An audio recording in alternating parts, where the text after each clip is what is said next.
नमस्कार दोस्तों, Haryana study I Q YouTube channel पे आप सभी का बहुत बहुत स्वागत है। और आप लोगों को थंबनेल नजर आ रहा होगा पीछे कि जो आपका एचसीएस का एग्जाम है, अब आपको पता है कि लगभग 45-50 दिन का टाइम बचा है। तो इस 45-50 दिन के टाइम में दो तीन बातें हैं कि जो आपके प्रीवियस ईयर क्वेश्चन आप अब सोल्व कर रहे होंगे, तो वो प्रीवियस ईयर क्वेश्चन सोल्व कर रहे हैं तो उसमें जिन चीज़ों का आपको ध्यान रखना है वो हम आज डिस्कस करने वाले हैं आपके लिए। तो आप जो भी लोग तैयारी कर रहे हैं, आप सभी के लिए वीडियो बड़ा इंपॉर्टेंट है। तो अगर हम यहाँ पर बात कर लें कि जब आप प्रीवियस ईयर क्वेश्चंस की बात करते हैं तो प्रीवियस ईयर क्वेश्चन में सबसे पहली चीज तो ये है कि हमारा जो प्रीलिम्स का सिलेबस है वो सिलेबस जस्ट इंडिकेटिव है, केवल हमें इंडिकेशन देता है कि क्या क्या टॉपिक हैं, क्या क्या सब्जेक्ट हैं, इवन टॉपिक नहीं। तो जो टॉपिक हैं जो हमें पढ़ने हैं वो हमें सारे कहाँ से पता चलते हैं, हमें प्रीवियस ईयर क्वेश्चन जब हम देखते हैं तभी पता चलते हैं। तो प्रीवियस ईयर क्वेश्चन के रिगार्डिंग ना एक बड़ा सवाल है कि पिछले 10 साल के पीवाईक्यू, पिछले 5 साल के पीवाईक्यू कर लें या फिर हरियाणा के पीवाईक्यू कितने करें कितने नहीं करें। तो दो तीन बातों का ध्यान रखो।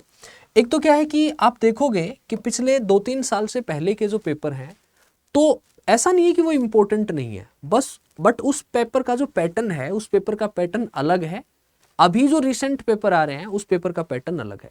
तो आपको करंट जो सिचुएशन है उसके हिसाब से सिलेबस को देखना है, उसके हिसाब से पेपर को देखना है। तो आपके मान लो 2023 का जो पेपर था, फिर 2024 में वो पेपर होता है, आप उस पेपर को देख लें, ठीक है। वो पेपर ट्रेजरी ऑफिसर का पेपर हुआ, वो देख लें, वो भी ठीक है। उसके बाद आपका ट्रेजरी ऑफिसर का जिस दिन पेपर था उसी दिन आपका एक पेपर और था, स्क्रीनिंग का पेपर, एचपीएससी का, वो स्क्रीनिंग का पेपर देख लें। और इसके अलावा असिस्टेंट प्रोफेसर के जो पेपर हुए, वो असिस्टेंट प्रोफेसर के जो पेपर हुए हिस्ट्री के, ज्योग्राफी के, तो एक बार वो आपको एचपीएससी की वेबसाइट पे मिल जाएंगे। उन पेपर में जो क्वेश्चन है, कुछ ऐसे क्वेश्चन है जो जिस एरिया से आते हैं वो हमारा जो एचसीएस का सिलेबस है उस सिलेबस में भी मैच होते हैं। ऐसा नहीं है कि उसमें कुछ पेपर आपको, कुछ क्वेश्चन आपको ऐसे भी मिलेंगे जो मान लो उनके ग्रेजुएशन में या पोस्ट ग्रेजुएशन में थ्योरी से रिलेटेड होते हैं, वो छोड़ देने हैं। बाकी एक बार उस पेपर को सरसरी निगाहों से देख लो।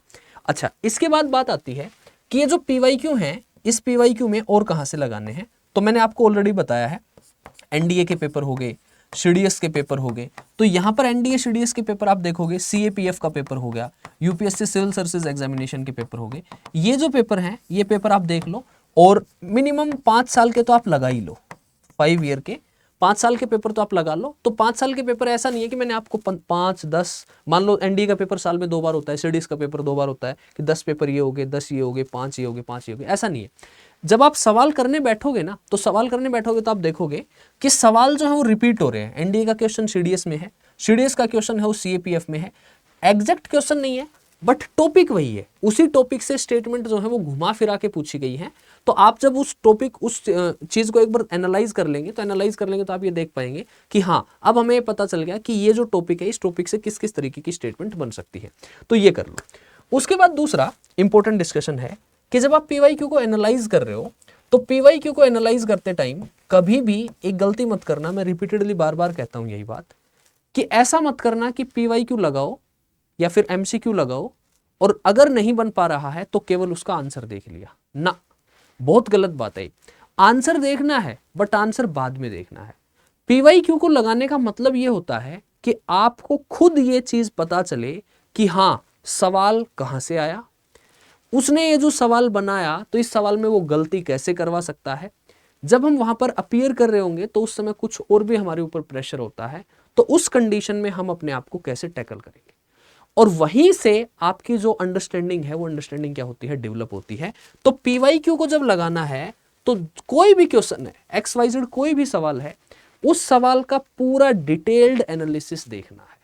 उस एक सवाल में आपकी 10-20 इंफॉर्मेशन जो होंगी वो 10-20 इंफॉर्मेशन तैयार हो जाएंगी। यानी कि मान लो मैं खुद मान लो ज्योग्राफी का एक स्टूडेंट हूं, तो उसके हिसाब से लेट अस सपोज, मान लो हमने एक सवाल देखा और हमने कहा कि एक क्वेश्चन है और वो क्वेश्चन आ गया आपका कोरियोलिस फोर्स से। अब वो कोरियोलिस फोर्स से मान लो एक सवाल आ गया, उस सवाल में सिंपल सी स्टेटमेंट थी कि कोरियोलिस फोर्स जो होता है वो विंड्स को नदर्न हेमिस्फीयर में लेफ्टवर्ड मोड़ देता है। तो अब आपको देखना है कि कोरियोलिस फोर्स होता क्या है, कोरियोलिस फोर्स जो है वो जनरेट क्यों हुआ, इसको सूडो फोर्स क्यों कहा जाता है, ये नदर्न हेमिस्फीयर में राइटवर्ड मोड़ता है हवाओं को या लेफ्टवर्ड मोड़ता है, कोरियोलिस फोर्स किस चीज पे डिपेंड करता है? आप देखेंगे एक पेपर में ये स्टेटमेंट है, दूसरे पेपर में स्टेटमेंट कोरियोलिस फोर्स से मिलेगी कि कोरियोलिस फोर्स जो होता है वो विंड की स्पीड पे डिपेंड नहीं करता है, या फिर एक स्टेटमेंट मिलेगी that it depends on the speed of the wind, कि कोरियोलिस फोर्स है, अगर स्पीड ज्यादा होगी तो कोरियोलिस फोर्स ज्यादा होगा कि नहीं होगा, स्पीड कम होगी तो कोरियोलिस फोर्स कम होगा कि नहीं होगा। तो वहां पर क्या है कि एक स्टेटमेंट अगर उस सवाल से आई हुई है तो आपने क्या करना है कि उस पूरे टॉपिक को एकदम चीर फाड़ कर देनी उसकी, कि अब इसमें कुछ भी आएगा तो अब वो सवाल गलत नहीं होगा। ठीक है, तो ये क्या करना है, ये एनालिसिस के टाइम आपको देखना है।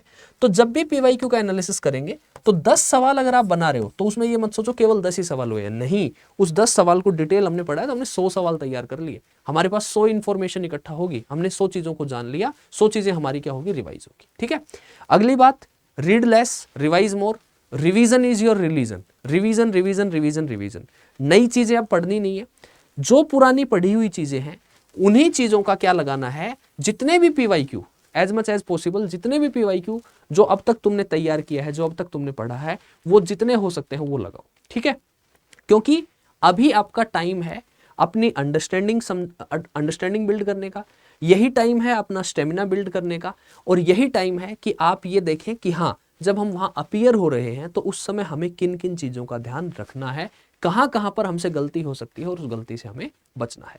तो ये 4-5 चीजें हैं जो मैं आज आप लोगों के साथ डिस्कस करना चाहता था, कि केवल और केवल पीवाईक्यू के जो है वो केवल और केवल आपको आंसर नहीं देखने हैं।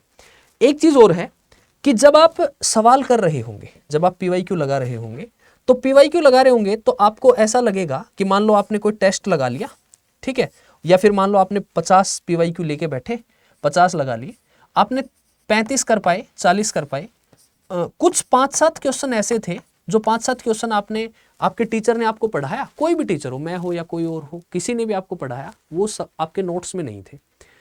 वो 5-7 जो पीवाईक्यू थे वो मान लो आपकी कोई स्टैंडर्ड बुक आप फॉलो कर रहे हैं उसमें भी नहीं थे, तो कभी भी ध्यान रखना उसके पीछे नहीं भागना है कि वो ही करने हैं हमें, तो नहीं यार, रिपीटेडली वो 35-40 क्वेश्चन का एरिया है, रिपीटेडली हर पेपर में वो आ रहा है ना, वो दिखाई दे रहा है ना, उस पर कमांड ऐसी बने कि वहां गलती ना हो।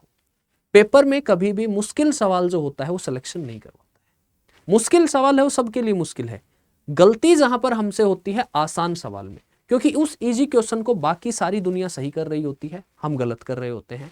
दूसरा, कुछ क्वेश्चन ऐसे होते हैं कि जिनमें थोड़ा सा एलिमिनेशन टेक्निक लगा लो, या फिर मान लो कोई और तरीका है कि एक स्टेटमेंट से हम कहीं ना कहीं ढूंढ पा रहे हैं, देख पा रहे हैं, वहां पर जब हम गलती करना शुरू करते हैं तो हम सिलेक्शन से दूर हो जाते हैं, पेपर पास नहीं होता है। तो वो जो चीजें हैं जो इजी क्वेश्चन है, क्योंकि क्वेश्चन के अगर हम टाइप देखते हैं तो मान लो 3 टाइप में हम जनरल डिवाइड करते हैं, इजी क्वेश्चन है, मॉडरेट क्वेश्चन है और टफ क्वेश्चन है। तो ये तो गलत होना ही नहीं चाहिए, यहां पर गलती नहीं होनी चाहिए। मॉडरेट जो क्वेश्चन होते हैं, मॉडरेट क्वेश्चन भी आपको ठीक करने हैं, टफ क्वेश्चन पे ध्यान नहीं देना है। अब टफ तो सबके लिए टफ है ना यार, आपका 100 नंबर का पेपर है, आपको 100 के 100 सवाल ठीक नहीं करने, आप 100 के 100 सवाल ठीक नहीं कर सकते, कोई दुनिया में ऐसा मान नहीं है जो सब कुछ जानता होगा, आपको तो 50 नंबर लेने हैं, 50-55 नंबर के अप्रोक्स आपको आइडिया लेके चलना है। तो आपको ये देखना है कि लगभग 80% 70% सिलेबस जो अब तक हमने पढ़ा है उस पर हमारी कोई कमी बची हुई है, कोई कमाबेशी है, उसको पूरा कर ले, और उसको पूरा कर लेंगे आप पीवाईक्यू से। पीवाईक्यू में अगर उस एरिया से, दायरे से सवाल आ रहा है, वो नहीं बन पा रहा है, then it is a matter of concern. ठीक है, वहां पर फिर आपको सोचना है कि हाँ यार अब कहीं ना कहीं गड़बड़ है, फिर उस चीज को क्या करना है, तैयार करना है। ठीक है, ये चीजें थी। और इसके अलावा कोई डाउट होता है तो आप जो है हमसे बात कर सकते हैं, 8168351469 व्हाट्सअप है मेरा, व्हाट्सअप नंबर है, तो आप मेरे पास मैसेज डाल देना। इवन इसके अलावा एक और बात है कि आप लोगों को अगर पीवाईक्यू करने में प्रॉब्लम आ रही है, आपको पीवाईक्यू ठीक तरीके से कलेक्ट नहीं कर पा रहे हो, तो हमारा एक बैच है पीवाईक्यू का, और वो बैच हमारा कल से ही स्टार्ट हुआ है, तो यानी कि यस्टरडे से स्टार्ट हुआ है, ओरिएंटेशन सेशन था, और कल से, टुमारो यानी कि कल से उसमें क्लासेस स्टार्ट हैं। वो मैं बता दूं आपको, गूगल ओपन करके स्टडी आईक्यू पे जाना है, यहाँ आपको सबसे पहले इस लिंक पे क्लिक करना है, यहाँ इस लिंक पे क्लिक करेंगे तो यहाँ आपको एक ऑप्शन दिखाई देगा स्टेट पीसीएस, स्टेट पीसीएस में जाएंगे तो हरियाणा पे क्लिक करना है, तो हरियाणा का यहाँ पर आपको हमारे बैच नजर आ जाएंगे। ये हमारा आरंभ बैच है, तो इसमें तो आपको आंसर राइटिंग, प्रीलिम्स के टेस्ट सीरीज सब कुछ इंक्लूड है। ये तो वन स्टॉप सोल्यूशन है आपके HCS के पेपर के लिए, प्रीलिम्स मेंस इंटरव्यू सब कुछ इंक्लूड है। और अगर आप केवल और केवल एमसीक्यू बैच लेना चाहते हैं तो ये बैच है HCS MCQ master course. Buy now किया, बाय नाउ करके इसकी डिटेल जान लेना, यहाँ पे डिटेल देख लेंगे आप, ये डिटेल है इसकी।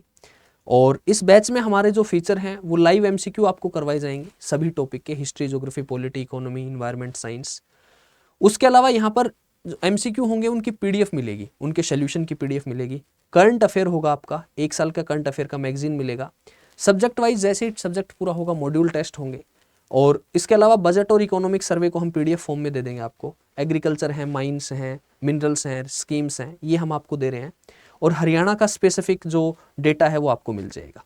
और ये 45 डेज में हम आपका पूरा एमसीक्यू का बैच कंप्लीट करवा रहे हैं आपके पेपर से पहले, फास्ट रिवीजन हो जाए आपका। बाय नाउ किया, बाय नाउ करके अपना मोबाइल नंबर डाल लेना यहाँ पर। जब आप मोबाइल नंबर एंटर करेंगे तो यहाँ आपके पास एक ओटीपी आ जा रहा होगा, मैं बता दूं यहाँ पर आपको, एक ओटीपी आपके पास आ जाएगा।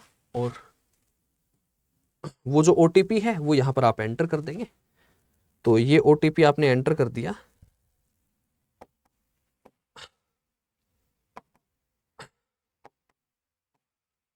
और इस ओटीपी के एंटर करने के बाद बाय नाउ करेंगे। बाय नाउ करेंगे तो यहाँ एंटर कूपन कोड पे चले जाएंगे, यहाँ एक कोड लगा लेंगे NKLIV, और जैसे ही इस कोड को अप्लाई करते हैं यहाँ पर आपको ये बैच लगभग 2500 रुपये में अवेलेबल हो रहा है।